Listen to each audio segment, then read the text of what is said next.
கணவன் போதைப் பொருளுக்கு அடிமையாகி அவர் வாரவில்லை. கிச்சன் இருக்குது, டாய்லெட் இப்படித்தான் இருக்குது. கிச்சனுக்கும் டாய்லெட்டுக்கும் இடையில எந்த மரப்பும் இல்லை, ஒரு கேட்டின் கூட இல்லை. கிச்சனும் டாய்லெட்டும் ஒரே இடத்துல இப்படி கிச்சன் டாய்லெட், ஒரு மரப்பும் இல்லை, ஒரு கேட்டும் இல்லை, ஒரு சிவர் இல்லை. அப்ப அந்த வீட்டுடைய ஹாலத் எப்படி இருக்கும் யோசிச்சு பார்த்தாங்க. உடனடியாக இந்த தகவல் கிடைச்சதுக்கு பின்னால ஜெமித்துறமான முயற்சி செஞ்சு அந்த கிச்சனை அழகாக கட்டி கொடுக்கறதுக்கும் அந்த பாத்ரூமை கட்டி கொடுக்கறதுக்கும் ஒரு சந்தர்ப்பம் எங்களுக்கு கிடைச்சிச்சு. உண்மையிலேயே சமுதாயத்தை நாம கொஞ்சம் அணுகி அவர்களுடைய விடயங்களை கொஞ்சம் அவதானிக்கும் பொழுதுதான் சமூகம் எந்த இடத்தில் இருக்குது என்றதை புரிந்து கொண்டேன். இந்த பைத்துல் மாலுடைய அமைப்புகள், இந்த கல்வி ஹசனா என்ற அமைப்புகள் எல்லாமே சமுதாயத்தில் ரொம்ப தேவையான பகுதிகள், ரொம்ப தேவை. இன்றைக்கு இதை எப்படி சொல்றேன்னு எனக்கு விளங்குது. முதல்ல நான் சும்மா சொல்றேன், உணர்வுகள் இருக்குதான் இந்த ஏழைகள் கஷ்டவாளிகளுடைய உணர்வுகள். அதை நாங்க தேடி பார்க்கணும், அந்த உணர்வுகளை கொஞ்சம் தட்டி பார்க்கணும். நான் இந்த அனுபவத்தில் எங்களை மதுரசாமில் எத்தி புள்ளுகள் இருக்கு. ஒரு தம்பி எனக்கு தெரியும், அவர்கிட்ட வந்தார், ஒரு 11-12 வயது இருக்கும். அவர் நான் கொஞ்சம் அன்னைக்கு தம்பி என்ன செய்தி சோமா சாப்பிட்டீங்களா, பாடங்கள் கொடுத்தீங்களா, என்ன சார் உங்களுக்கு தேவைக்குதான்னு நான் கொஞ்சம் நெருக்கமாக்கி தலையை தடாவி கொண்டு அவரோடு கொஞ்சம் டிஸ்கஸ் பண்றேன், பேசுறேன். என்ன சார் இருந்தா பேசுங்க தம்பி, என்ன சார் இருந்தா பேசுங்க. பக்கத்தில் இருந்த அந்த 2 தம்பிமார்கிட்ட சொன்னேன், சின்ன பிள்ளைகள் கிட்ட இவருக்கு வாப்பா இல்லை தானே, நான் அதை சுட்டி கொஞ்சம் என்ன அந்த பிள்ளைகள் யோசிப்பாங்க, அதில் என்ன இவரோட மட்டும் பேசினார், எங்களோட பேச. அப்பனா இவருக்கு வாப்பா இல்லை, கொஞ்சம் இவருடைய தலையை தடாவமே பாவமே நல்ல பிள்ளையை என்று பேசினேன். அப்ப அவருக்கும் ஒரு சந்தோஷம். திடீர்னு ஒரு தம்பி கொஞ்சம் தூரத்திலிருந்து வந்தார். ஹதரத் என்ன தம்பி, எனக்கும் மாப்பிள்ளை ஹதரத் என்ன சொன்னார், எனக்கும் மாப்பா இல்லை, என்ன பாப்பா மௌத்துட்டார். அப்ப அந்த தம்பி நான் என்ன விளங்கினா, ஏன் தலையை தடவ மாட்டாரா, இனியே அரவணைக்க மாட்டாரா, எனக்கும் ஆதரவு சொல்ல மாட்டாரா. நான் உடனே அவரை கூப்பிட்டு கிட்ட அணைச்சி கொண்டு அவரோட தலையை தடாவி, உங்களுக்கும் மாப்பில்லாத செய்தி நான் கொஞ்சம் மறந்துட்டேன் தம்பி, மன்னிச்சுக்கோங்க, உங்களுக்கும் மாப்பில்லாத செய்தி நான் மறந்துட்டேன். அவரையும் வெல்கம் பண்ணி அவரையும் தலையை தடாவி. இதனாலதான் அருமை நபியுல்லாஹி ஸல்லல்லாஹு அலைஹி வஸல்லம் சொன்னார்கள், அனா வகாஃபிருல் யதீமி ஹகதா, நானும் யதீம்களை பராமரிக்கிறவர்களும் சொர்க்கத்தில் இப்படி ஒன்றாக இருப்போம் என்றார். இந்த விதவர்கள் இருக்குது, விதவர்கள் எங்களோட ஊர்ல இருக்கிற விதவர்கள், என்னோட பகுதிகள் இருக்கிற விதவர்கள் ஒன்று மாப்பிள்ளை மௌத்தாகின விதவையாக இருக்கலாம், அல்லது கணவன் தலாக் சொல்லப்பட்ட விதவியாக இருக்கலாம், குடும்பமாக வாழ்ந்து விட்டு விதவியாக இருக்கலாம்.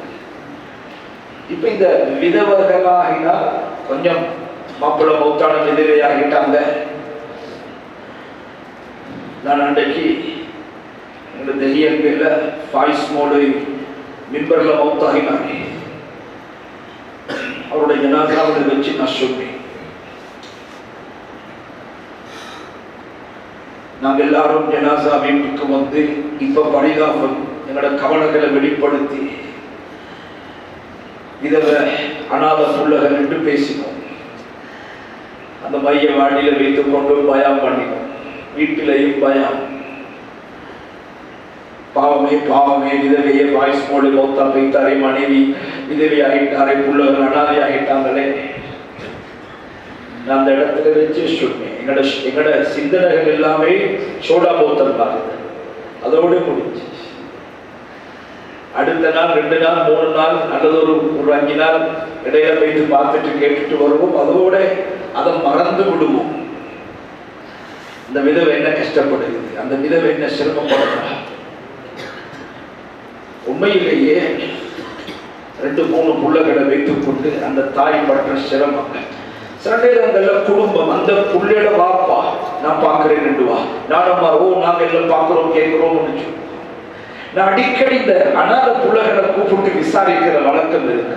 என்ன செய்ய குடும்ப சோமா இருக்கிறா, குடும்ப ஆழத்துகள் இருக்கா, உங்களோட பொருளாதார நடவடிக்கைகள் எப்படி போகுது, நீங்க பெருநாளைக்கு உடுப்பு வாங்கினா, பெருநாளைக்கு நீங்க வீட்டுல சமைச்சா, உங்களோட பெருநாள் எப்படி அமைஞ்சிச்சு கேட்கணும்.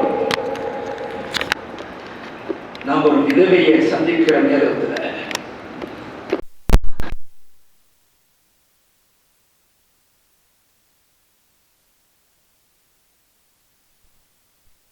அவர் இந்த பொஸ்ஸோடு ரொம்ப தொடர்பு. அந்த பொஸ் மாஷா அல்லாஹ் ஏதாவது ஹெல்ப் பண்ணும்படி பணம் கொடுப்பார். இவர் இந்த விதவர்களுக்கு வருஷத்துல விதவர்களுக்கு இவ்வளவு கொடுக்கணும். அன்றைக்கு எனக்கிட்ட சொன்னார், ஹசரத் நான் கிட்ட எங்க ஆட்சி குடும்பம் வைத்து கொண்டிருக்கிறேன், இன்னத்துக்கு போறீங்க இல்ல இந்த விதவர்களுக்கு கொழும்புல இந்த அந்த ஃபெடரேஷன் இது இந்த அந்த ஒரு பகுதியில் உள்ள ஃபெடரேஷன் கிட்டத்தட்ட 8-10 பள்ளியில ஃபெடரேஷனான விதவர்களுக்கு ஒரு ஒரு ஹெல்ப் கொடுக்குற ஏற்பாடு செய்திருக்கிறாங்க, அதுக்கு போறேன். நான் கேட்டேன், எத்தனை விதவர்களுக்கு நீங்க ஹெல்ப் கொடுக்க போறீங்க? நான் சொன்னவங்களுக்கு ஆச்சரியமாகி, நான் சொன்னவங்களுக்கு ஆச்சரியம்.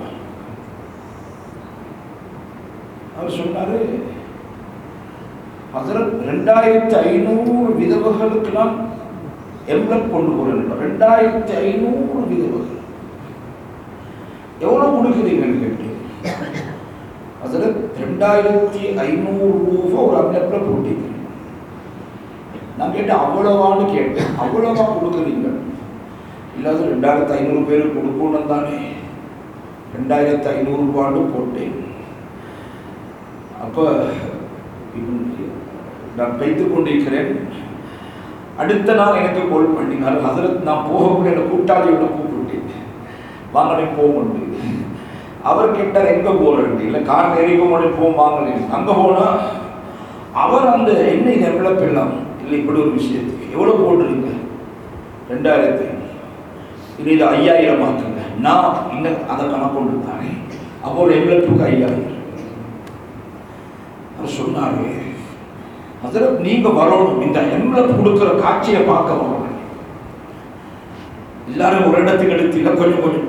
அவர் சொல்றாரு, ஹசரத் அந்த எவ்வளவு எடுக்கிற நேரம் வடிக்கிற கண்ணீர், ஆனந்த கண்ணீர், அந்த மகிழ்ச்சி. நான் கொடுக்க 2500 ரூபாய் எடுக்கிறதுக்கு வார நேரத்தில் வடிக்கிற கண்ணீர் எங்களோட கண்ணால கண்ணீர் கொண்டு எங்களுக்கு நன்றி செலுத்துற அந்த அந்த அந்த உடம்புடைய அந்த அசைவுகள் இருக்குது. அது எங்களை ரொம்ப கஷ்டப்படுத்தும். ஏனென்னா அந்த சில பெண்கள் ரகசியமாக சொல்லுவாங்களா, ஹஜியார் இவர் ஒரு சின்ன பொடியன் தான், எங்களுக்கு அந்த அந்த அந்த இரத்தம் வார நேரத்தில் கட்டுப்படுத்தி கொள்றதுக்கு வாங்கக்கூடிய அந்த அது வாங்குறதுக்கு கூட கையில பணம் இல்லை. ரொம்ப கஷ்டப்படுறோம், ரொம்ப சிரமப்படுறோம். அதை யாருக்கிட்ட சொல்லலாமா? அவர் கேட்கிறாங்க, அந்த லேடி கேட்கிறவா, நான் இடம் உங்கள்கிட்ட வாய் விட்டு சொல்றேன், நீங்க உதவி செஞ்சிருக்கனால என்ன பாப்பா கிட்ட போய் கேட்கலுமா, என்ன நானவர்கிட்ட போய் சொல்லிடுமா, என் கையில கொஞ்சம் பணம் இருந்தா நீ யாருக்கிட்டே சொல்ல மாட்டேன், என்ற ரகசியத்தை நான் எனக்குள்ள மறைத்துக் கொள்வேன். இந்த பணம் எனக்கு கோடி கோடி கிடைப்பதை விட பெருமதியான பணம். இதுதான் நாங்க பார்ப்போம். இன்றைக்கு நாங்க பைத்துல் மால் என்றோம், சமூக இது எங்க நாங்க இவ்வளவு வாழோம், எங்க ஊர்ல அப்படி இல்லை. லேசான பதில் சொல்லுவோம். நாங்க நீங்க வீட்டுக்குள்ள நுழைந்து பாருங்க, தேடி பாருங்க, கஷ்டவாளிகளோடு இணைந்து உங்களோட கஷ்டங்களை பகிர்ந்து கொள்ளுங்க. அப்ப விளங்கு போகணும். கண்ணியமான சகோதரர்களே, எங்கள்கிட்ட இந்த தன்மகள் வரும். கடைசியாக ஸல்லல்லாஹு அலைஹி வஸல்லம் அவங்கள்கிட்ட இருந்த தன்மகள் பாருங்க. அந்த தன்மை அல்லாஹ் எனக்கும் உங்களுக்கும் நசீபாக்குவான். நபிகிட்ட இருந்த பழக்கம். ரசூலுல்லாஹுவுக்கு வஹி வருகிறது. ஹதீஜா நாயகியை திருமணம் செய்திருந்தார்கள். இப்ப அந்த சம்பவம் குகையில வைத்து நின்றாங்க. அந்த கவலையில அல்லாஹ் நபியாக தேர்ந்தெடுக்கிற நிகழ்வு ஏற்படுகிறது. ஜிப்ரீல் அலைஹிஸ்ஸலாம் வருகிறார்கள். இக்ரா பிஸ்மி ரப்பிக்கல் லதீ ஹலக், இக்ரா இக்ரா, ஓதுவீராக மா அன பிகாரி, எனக்கு ஓத தெரியா. இப்ப ஜிப்ரீல் அலைஹிஸ்ஸலாம் அப்படி ஒரு கட்டி ஒரு ரசூலுல்லாஹ் அப்படி அணைச்சாங்க. முடிஞ்சு ஒரு இறுக்கம், ரசூலுல்லாஹ்வுக்கு அந்த இறுக்கம் ஒரு பயத்தை உண்டாக்கி விட்டது. உடம்பு நடுங்குகிறது, காய்ச்சல் உணர்வு ஏற்பட்டு விட்டது. இப்ப இக்ரா பிஸ்மி ரப்பிக்கல் லதீ ஹலக், ஹலக்கல் இன்சான மின் அலக், இந்த அந்த ஆயத்துகள் மோதப்படுகிறது. நடுங்கி கொண்டு வருகிறார்கள் ஹதீஜா நாயகி கிட்ட, தனது மனைவி கிட்ட. ஜம்மிலூனி, என்னைய போத்துங்க, எனக்கு காய்ச்சல், என்னமோ நடந்துச்சு.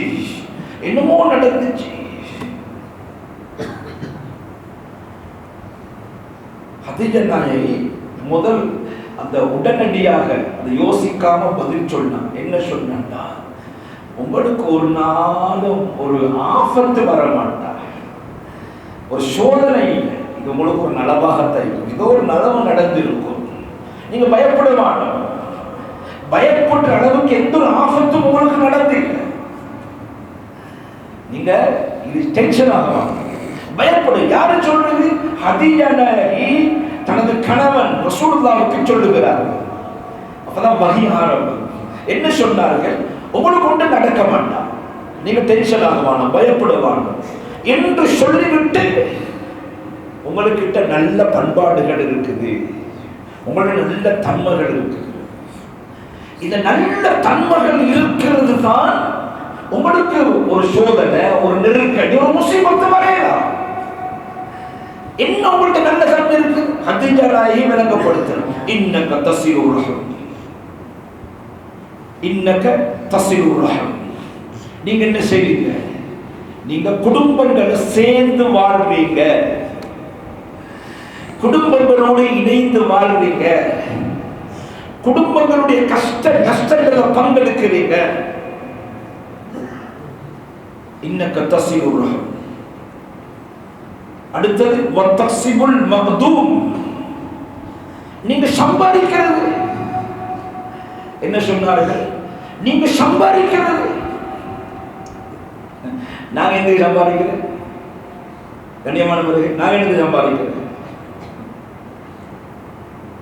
சொல்லுங்கள். நாங்க சம்பாதிக்கிறதுல நோக்கம் இருக்கு. என்ன சம்பாதிக்கிறது? நாங்க சம்பாதிக்கிறது குடும்ப நலத்தோடும், வீடு கட்டோடும், காணி வாங்கணும், பூமி வாங்கணும். சம்பாதிக்கிறதுல நோக்கம் தானே. கடை உண்டு, ஃபேக்டரி அல்லது வாகன பிசினஸ் அல்லது அந்த பிசினஸ். என்னத்துக்கு பிசினஸ்? எங்கட வாழ்க்கையை செழிப்பாக்குறதுக்கு. அல்லாஹ் சொன்ன கடமைகளை நிறைவேற்றி சக்காத்தை கொடுக்குற சப்ஜெக்ட் ஓகே. நல்ல அழகான வீடு கட்டணும், மனைவி பிள்ளைகளோடு வாழணும், குடும்பமாக வாழணும், ஹெப்பியாக எங்களை வாழ்க்கை அமைச்சு கொள்ளணும். என்னத்துக்கு?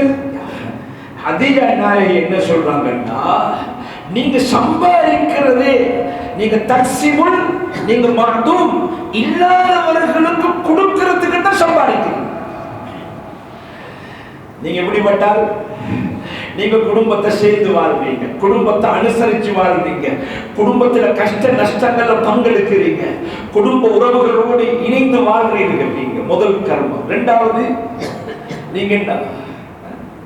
நீங்க சம்பாதிக்கிறீங்க. நீங்க என்னத்துக்கு சம்பாதிக்கிறீங்க? நீங்க ஹதீஜா நாயகி கிட்ட தான் ரசூலுல்லாஹ் ஆரம்ப காலத்துல சாமான் எடுத்து கொண்டு போவாங்க பிசினஸ் பண்றதுக்கு.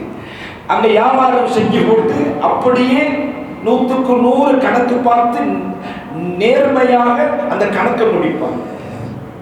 ரசூலுல்லாஹ்வுக்கு லாபம் கிடைச்சிருக்குது கையில.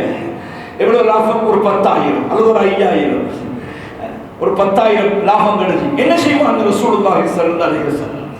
இந்த 10,000 வச்சு கொண்டு சேமிச்சு நான் வீடு கட்டணும் காணி இல்ல. ரசூலுல்லாஹி ஸல்லல்லாஹு அலைஹி வஸல்லம் அவங்களுக்கு ஏதாவது லாபம் கிடைச்ச என்ன செய்வாங்க? இல்லாதவனுக்கு கொடுப்பாங்க. சம்பாதிக்கிறது இல்லாதவனுக்கு கொடுப்பதற்காக. ஹதீஜா நாயகி இந்த தன்மையை வர்ணிக்கிறார்கள். அடுத்தது வத்தஹ்மிலுல் கல். ரசூலுல்லாஹ்வுடைய ஆக ஒரு சிறப்பான தன்மை தான் கஷ்டங்களை அவங்க சுமந்து கொள்வாங்க. கஷ்டமா அதை எனக்கு தாங்க, கஷ்டத்தை எனக்கு தாங்க, பசியை எனக்கு தாங்க, அடுத்தவர்களுக்கு கொடுப்பார்கள். அபூ ஹுரைரா ரலியல்லாஹு தஆலா கொடுங்களின் பாட அஸ்ஹாபு சுஃபாவை கூட்டி கொண்டு வாங்க. அபூ ஹுரைரா சொல்றாங்க, நானே கடும் பசியில ரசூலுல்லாஹி ஸல்லல்லாஹு அலைஹி வஸல்லம் அஸ்ஹாபு சுஃபாவை கூட்டி கொண்டு வர சொன்னா அவங்க எல்லாரும் குடிச்சு குடிக்கணும், பால் குடிக்கணும். கடைசிக்கு எனக்கு கிடைச்சும் பால் இருக்குமோ இல்லையோ தெரியாது. ரசூலுல்லாஹ்வுடைய கட்டளை நிறைவேற்றணும். எல்லா அஸ்ஹாபு சுஃபாவை கூட்டி கொண்டு வரணும். அபூ ஹுரைரா கொடுங்களை எல்லாருக்கும் ரலியல்லாஹு தஆலா ஒவ்வொரு சஹாபியாக கொடுத்து கொடுத்து கொடுத்து கொடுத்து பசியார குடிக்கிறாங்க. அபூ ஹுரைரா எல்லாரும் குடிச்சிட்டாங்களா? ஆம் யா ரசூலல்லாஹ், நீங்க குடிங்களே. குடிச்சாங்க. இன்னும் கொஞ்சம் குடிங்களே, இன்னும் குடிச்சாங்க. அபூ ஹுரைரா இன்னும் குடிங்க. யா ரசூலல்லாஹ், வயிறு நிரம்ப குடிச்சிட்டு. இப்ப ரசூலுல்லாஹ் எடுத்தாங்க கையில சின்ன பாத்திரம். ரசூலுல்லாஹி ஸல்லல்லாஹு அலைஹி வஸல்லம் அவர்கள் குடித்து முடித்து விட்டார். நபியோட பழக்கம் அப்படி. பரக்கத், அந்த பால்ல பரக்கத். என்ன பரக்கத்தாக இருந்தாலும் நான் தலைவர்.